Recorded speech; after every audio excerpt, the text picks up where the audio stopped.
Hello, my name is Amisha Abasna. I am studying in computer science engineering.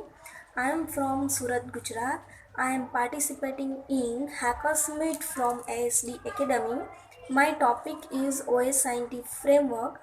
If you like my presentation, please vote me to given link. Thank you. Good afternoon, all of you. Thanks for giving me this opportunity. My name is Amisha Abasna, and today's my topic is OS scientific framework. I hope आप सबको दिख रही होगी मेरी slide.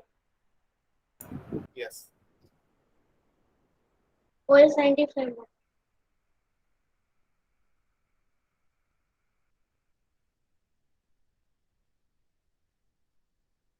First of all देखते हैं कि what is OS scientific framework. OS scientific framework क्या होता है? तो OS scientific stands for open source intelligence. Open source यानी कि पब्लिकली जो अवेलेबल रिसोर्सेज है उसे हम ओपन सोर्स बोलेंगे. और इंटेलिजेंस मीन्स जो अभी ह्यूमन इंटेलिजेंस अपने आप से जो यूज करता है, कैसे सर्च करता है अपने इंटेलिजेंस से, अपनी ह्यूमन इंटेलिजेंस से. तो हमें इंटरनेट से बहुत सारी इंफॉर्मेशन कलेक्ट करने को मिलती है.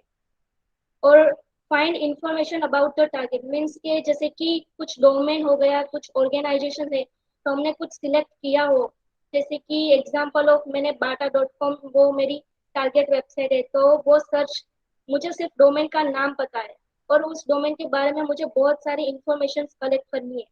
तो मैं कैसे करूंगी? तो ओएसएनटी फ्रेमवर्क बहुत ही ज्यादा यूजफुल होता है इस टाइम पे. कि जैसे bata.com है, तो उस दौरान एक वेबसाइट के अंदर से हमें डीएनएस रिकॉर्ड मिल सकते हैं, अंदर से सब डोमेन्स मिल सकते हैं, फोन नंबर्स मिल सकते हैं, एमएक्स रिकॉर्ड्स मिल सकते हैं, बहुत सारी चीजें मिल सकती हैं.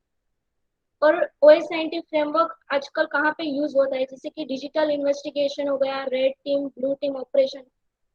और रेड टीम यानी कि हम अपने खुद से कंपनी ज्वाइन कर सकते हैं. जैसे कि हमें जिस कंपनी में जाना हो उस कंपनी में रेड टीम ऑपरेशन हो सकते हैं. मीन्स ब्लू टीम में क्या होगा कि जिस कंपनी में हम जुड़ गए उसी के लिए हमें काम करना पड़ेगा. और ओएसएनटी फ्रेमवर्क रिसर्च ओरिएंटेड है.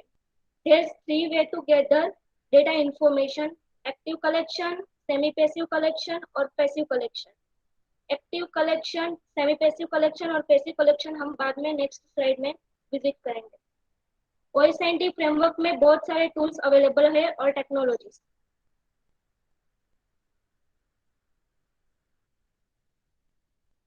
फर्स्ट ऑफ ऑल हम देखते हैं कि एक्टिव कलेक्शंस क्या होता है.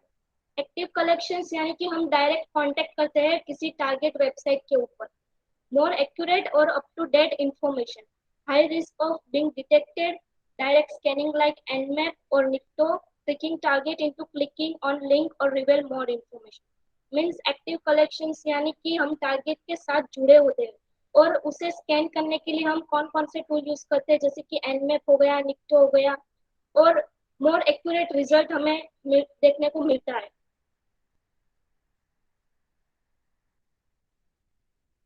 अब अब सेकेंड टाइप है पैसिव कलेक्शन. पैसिव कलेक्शन में क्या होता है कि हम डायरेक्ट कांटेक्ट नहीं करते किसी ऑर्गेनाइजेशन या डोमेन के साथ. जैसे कि never makes direct contact with the target, relies on third party hosted information. Means कि थर्ड पार्टी को बीच में रखते हुए हम पैसिव इंफॉर्मेशन भी कर सकते हैं.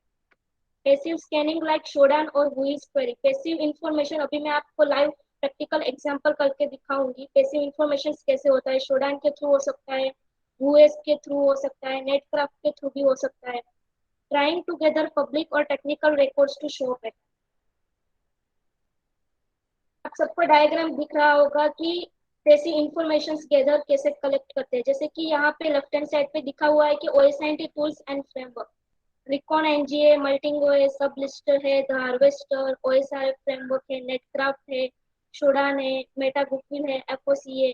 और उसकी टेक्निक क्या क्या है? सर्च इंजन गूगल डॉक्स के थ्रू भी हम कर सकते हैं. शोडान है, हुईज है, नेटक्राफ्ट है. Website foot printing H track की मदद से भी कर सकते हैं. वेब टेक्नोलॉजीज फुट प्रिंटिंग है. डोमेन सब डोमेन निकालने के लिए बहुत सारे टूल्स अवेलेबल है. क्लाउड रिकॉन है, मेटा डेटा है. How is open source intelligence use? कहाँ कहाँ पे यूज होता है ओपन सोर्स इंटेलिजेंस? जैसे कि साइबर सिक्योरिटी ऑपरेशन एनालिसिस में यूज होता है, लॉ इन्फोर्समेंट इन्वेस्टिगेटर में यूज होता है, फ्रॉड इन्वेस्टिगेटर में यूज होता है, थ्रेट हंटर में यूज होता है, इन्फोसेक रिसर्चर्स में यूज होता है, इन्वेस्टिगेटिव जर्नलिस्ट, फिशिंग एनालिसिस, फिर पेनेट्रेशन टेस्टर में भी यूज होता है, और वाइट हैट हैकर बहुत सारी जगह पे यूज कर सकते हैं।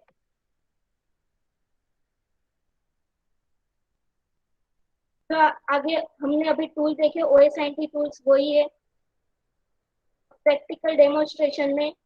ये मल्टिंगो सॉफ्टवेयर है, उसका प्रैक्टिकल डेमोन्स्ट्रेशन है।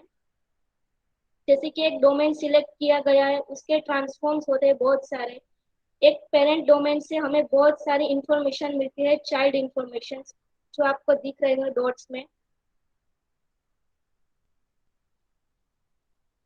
इस ट्रांसफॉर्म की मदद से हम फोन नंबर कलेक्ट कर सकते हैं, डीएनएस रिकॉर्ड्स कलेक्ट कर सकते हैं, एमएस रिकॉर्ड्स हो गए, बहुत सारी चीजें। ये छोटी छोटी चीजें हमें आगे जाके बहुत काम की होती है। उससे हमें पता चल जाता है कि हमारी वेबसाइट में कहाँ कहाँ लूप होल्स है, वल्नरेबिलिटी एक्सिस्ट करती है या नहीं, कौन सा अटैक लग रहा है या नहीं।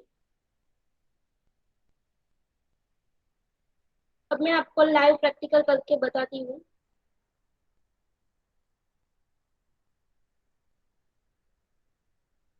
VMware वर्कस्टेशन में काली लिनक्स के अंदर में मरियम ओएसआईटी फ्रेमवर्क आपको करके बताऊंगी कमांड थ्रू पे।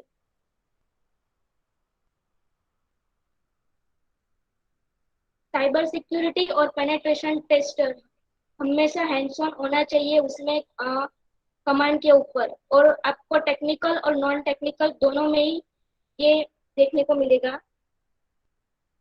मैं अभी आपको कमांड लाइन के थ्रू बता रही हूँ ओएसआईटी फ्रेमवर्क, और बाद में हम देखेंगे टेक्निकल और नॉन टेक्निकल वे में मल्टिंगो सॉफ्टवेयर के ऊपर।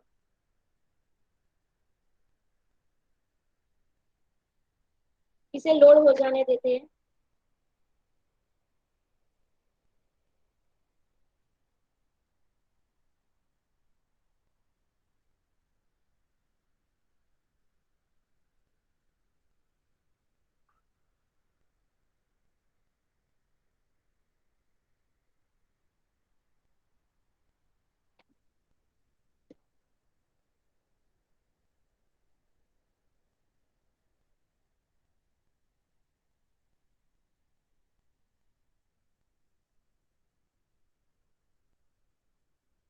अब कमांड लाइन टर्मिनल के ऊपर हम करेंगे ये पैसिव इंफॉर्मेशन गैदरिंग।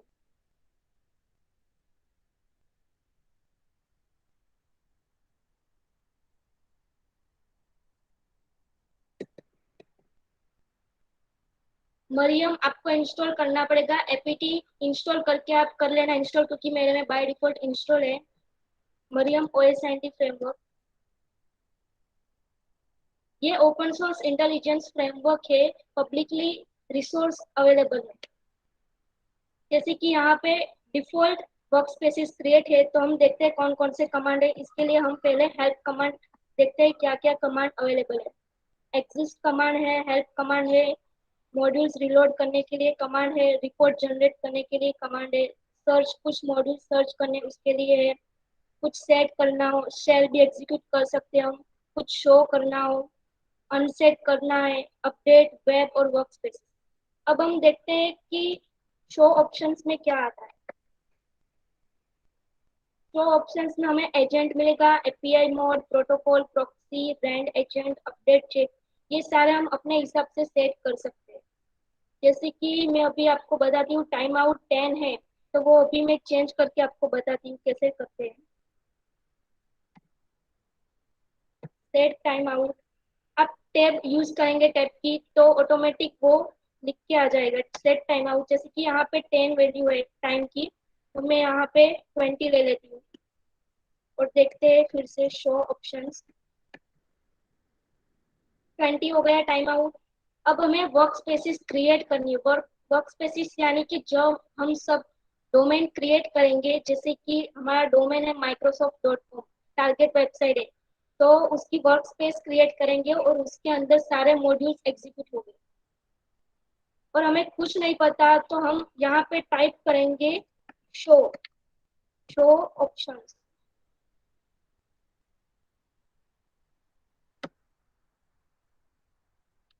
ये अभी हमने अभी देखा, और अब देखते हैं शो वर्कस्पेसेस। अभी मेरे में बाय डिफॉल्ट 3 वर्कस्पेसेस क्रिएटेड है, माइक्रोसॉफ्ट, डिफॉल्ट और ओमिशा के नाम की। और अब न्यू क्रिएट करनी है तो कैसे करेंगे? यहाँ पे टाइप करेंगे वर्क स्पेसिस। वर्क स्पेसिस के बाद स्पेस और डबल टैब आप दबाएंगे तो आपके सामने यूसेज आ जाएगा। किसी को यूज करना नहीं आता ये टूल, तो ये अपने आप बता देगा।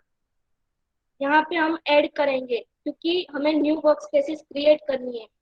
तो वर्क स्पेसिस ऐड, हमारा टारगेट डोमेन होगा microsoft.com,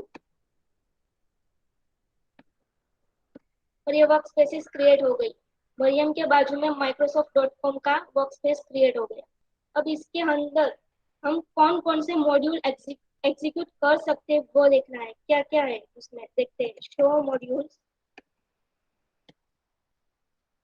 इतने सारे मॉड्यूल्स अवेलेबल है, आप जो भी करना चाहते हैं वो कर सकते हैं।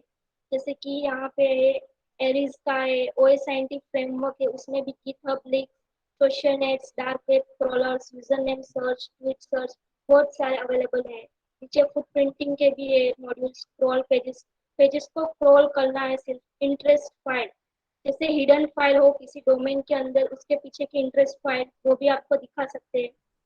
डीएनएस रूट हो गया, सर्च डोमेन भी है, जैसे कि गूगल है, याहू है, डकडको है, फेसबुक है। इससे सारी चीजें कलेक्ट कर सकते हैं जो भी हमें चाहिए। अब हम देखते हैं इधर से।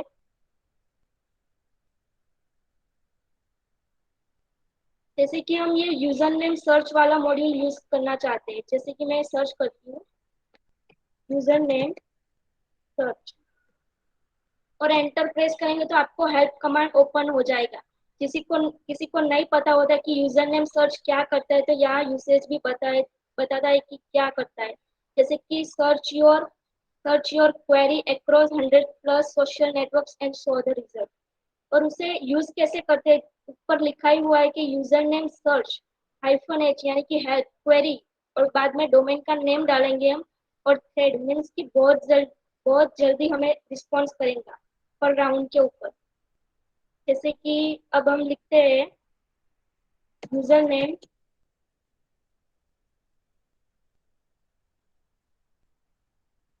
नेम सर्च और क्वेरी कमांड -q, और हमारा डोमेन टारगेट वेबसाइट है microsoft.com। और हमें आउटपुट सेव करना होगा वर्क स्पेस में, तो वो भी हम कर सकते हैं। तो हम आउटपुट भी सेव कर लेते हैं, उसका आउटपुट, और थ्रेड भी लगा देते हैं। उसके लिए -t, और बाय डिफॉल्ट हम रखते हैं 3। तो हमें यूजर नेम की लिस्ट पता चलेगी और लिंक्स उसके बाजू में। ये फाउंड हो रहा है अकाउंट।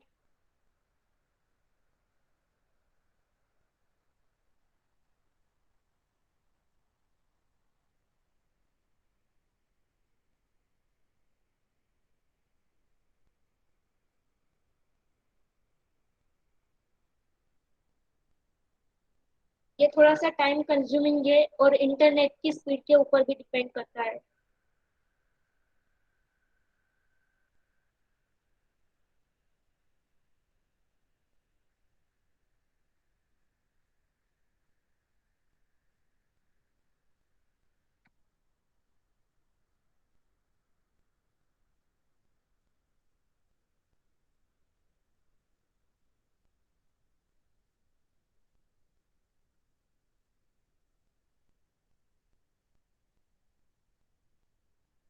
तब तक हम दूसरा ऊपर देखते हैं कि क्या हम सर्च कर सकते हैं और दूसरा।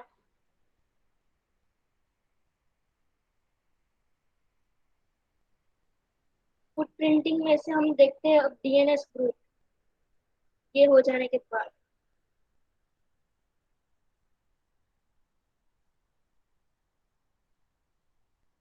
माइक्रोसॉफ्ट के 18 अकाउंट्स मिल गए उसे।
तक हम दूसरा टूल देखते हैं। यहाँ पे होता रहेगा दूसरी कमांड प्रॉम्प्ट ओपन करते हैं।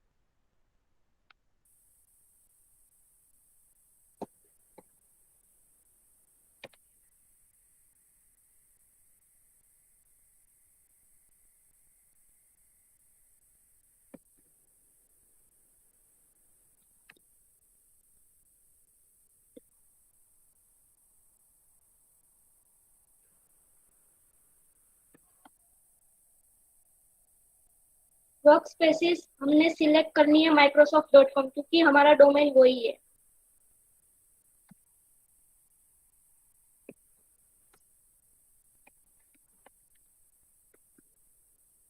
अब इसमें देखते हैं कौन कौन से मॉड्यूल है आगे।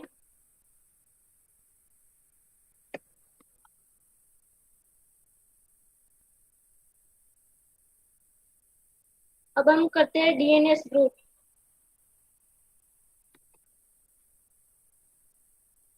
डीएनएस ग्रुप एंटर करेंगे तो आपका हेल्प कमांड ओपन हो जाएगा। और इस कमांड को यूज करने के लिए नीचे एग्जांपल दिया हुआ है। DNS group -d means domain देना होगा microsoft.com,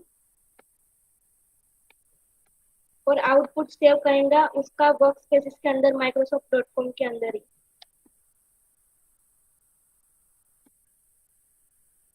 ये पेलोड यूज कर रहा है और हमें सब डोमेन कलेक्ट करके दे रहा है। डीएनएस रूट सब डोमेन कलेक्ट करके देता है। उस वाले पे हो गया है शायद, नहीं हुआ। अभी 37 का अकाउंट्स ओपन हुए हैं।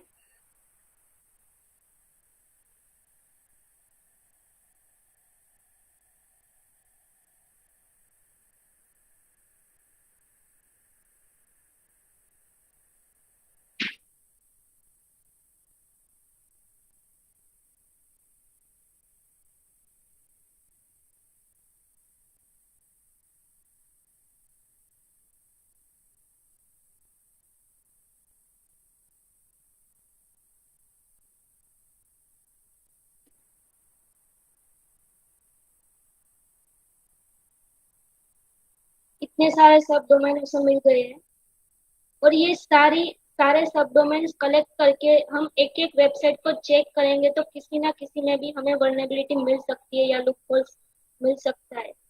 जिसको बग बाउंटी आता होगा वो बहुत अच्छे से सब डोमेन को इन्यूमरेट कर सकता है।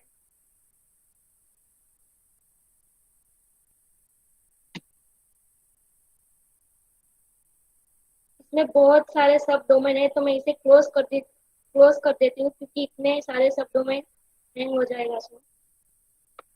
अब हम दूसरा मॉड्यूल देखते हैं।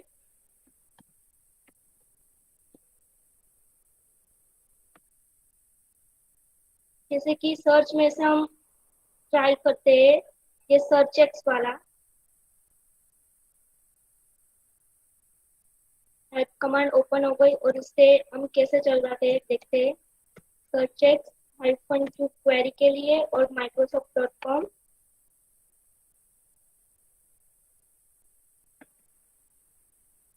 और आउटपुट सेव हो जाएगा हमारी वर्क स्पेस के ऊपर।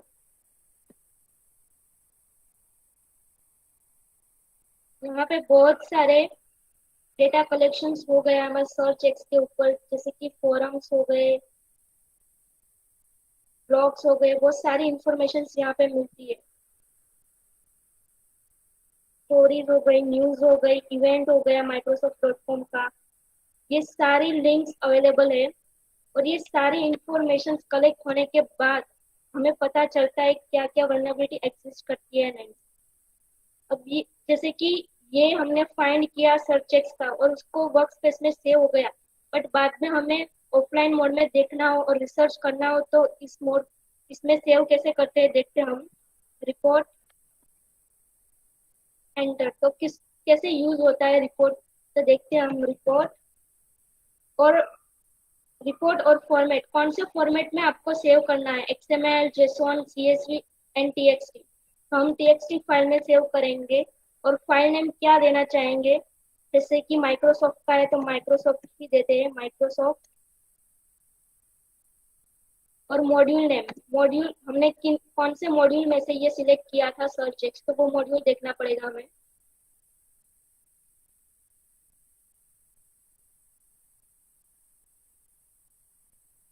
सर्च वाले मॉड्यूल में से हमने सिलेक्ट किया था। सर्च,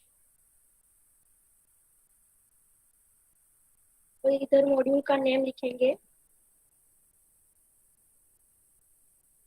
सर्च है। तो ये सेव हो गया है। अब हम देखते हैं इस टेक्स्ट फाइल में हुआ या नहीं।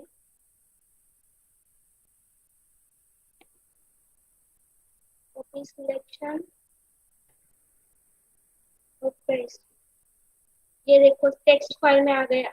अब ये ऑफलाइन मोड में भी हम ये सारी वेबसाइट चेक कर सकते हैं कि क्या क्या लिंक पे अवेलेबल इंफॉर्मेशन है और कौन सी इंफॉर्मेशन रिवील हो रही है, कोई कुछ सेंसिटिव इंफॉर्मेशन तो नहीं है। ऐसे हम और मरियम ओएसएनटी फ्रेमवर्क का यूज करके बहुत सारी इंफॉर्मेशन कलेक्ट कर सकते हैं।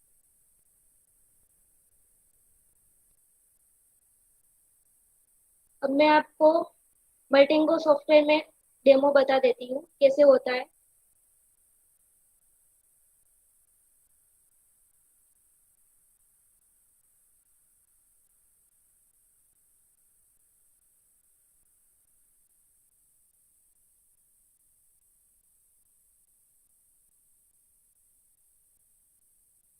मल्टिंगो हम काले लिनक्स में बाय डिफॉल्ट आता है और विंडोज में भी हम चला सकते हैं। इसमें भी ये टेक्निकल और नॉन टेक्निकल दोनों पर्सन समझ सकता है ये इस चीज को। बट वो कमांड वाला साइबर सिक्योरिटी पेनेट्रेशन हो, वो कमांड के ऊपर हैंड्स ऑन होना बहुत जरूरी है, इसलिए मैंने कमांड के थ्रू भी बताया और ये सॉफ्टवेयर के थ्रू बता रही हूँ। ये सारे आपको नीचे दिख रहे होंगे। डाउन मोड पे ट्रांसफॉर्मेशन है। ट्रांसफॉर्मेशन यानी कि इंटरनेट पे अवेलेबल इंफॉर्मेशन है, जैसे कि शोडान हो गया, नेटक्राफ्ट हो गया, ये सारे ट्रांसफॉर्मेशन है। हमें जिस ट्रांसफॉर्मेशन का यूज करना है वो कर सकते हैं। जैसे कि यहाँ पे ऊपर लेफ्ट हैंड साइड पे प्लस का साइन दिख रहा होगा, यहाँ से हम न्यू प्रोजेक्ट या न्यू ग्राफ क्रिएट करेंगे।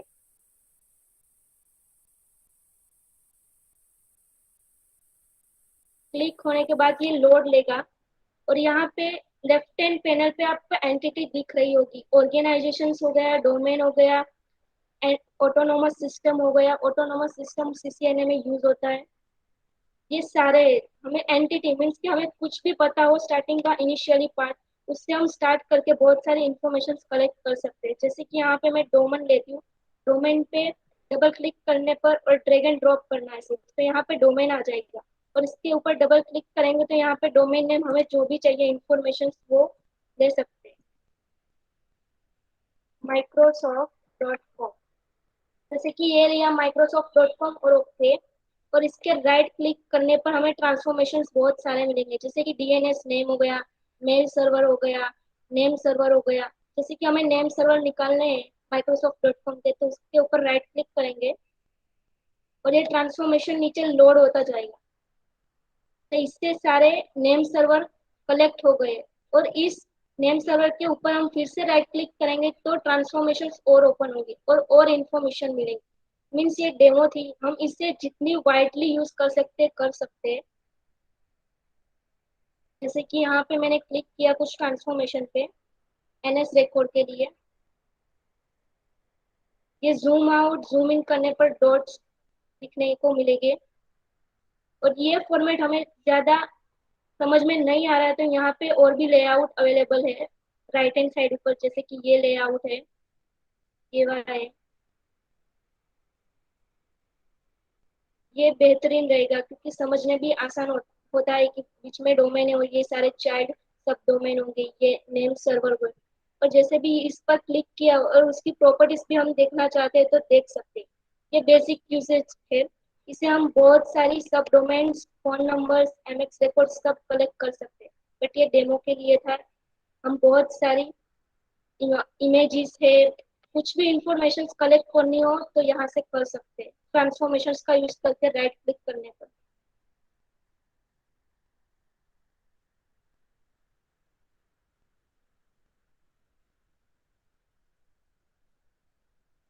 अब देखते हैं आगे।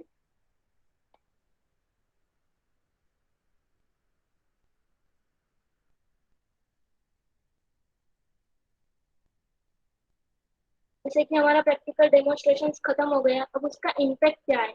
In fact, this is why using open source intelligence for security purpose is so important. It gives you an opportunity to find and fix weaknesses in your organization's network and remove sensitive information before a threat actor uses the same tools and techniques to exploit them.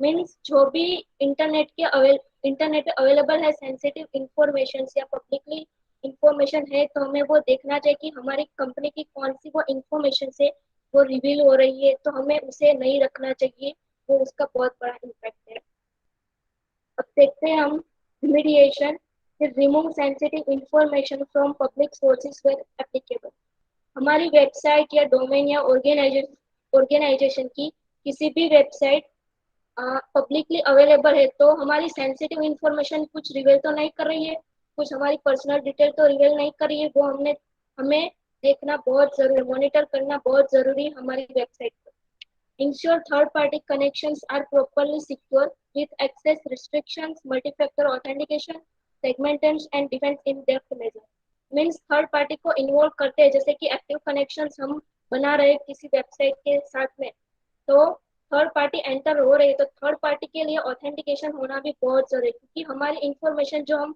दे रहे हैं उसको third party को तो जरूरी नहीं कि वो कुछ रिवेल ना करे तो वो भी ध्यान रखना चाहिए conduct an assessment of third party and vendor integrations within the operations environment. Thank you.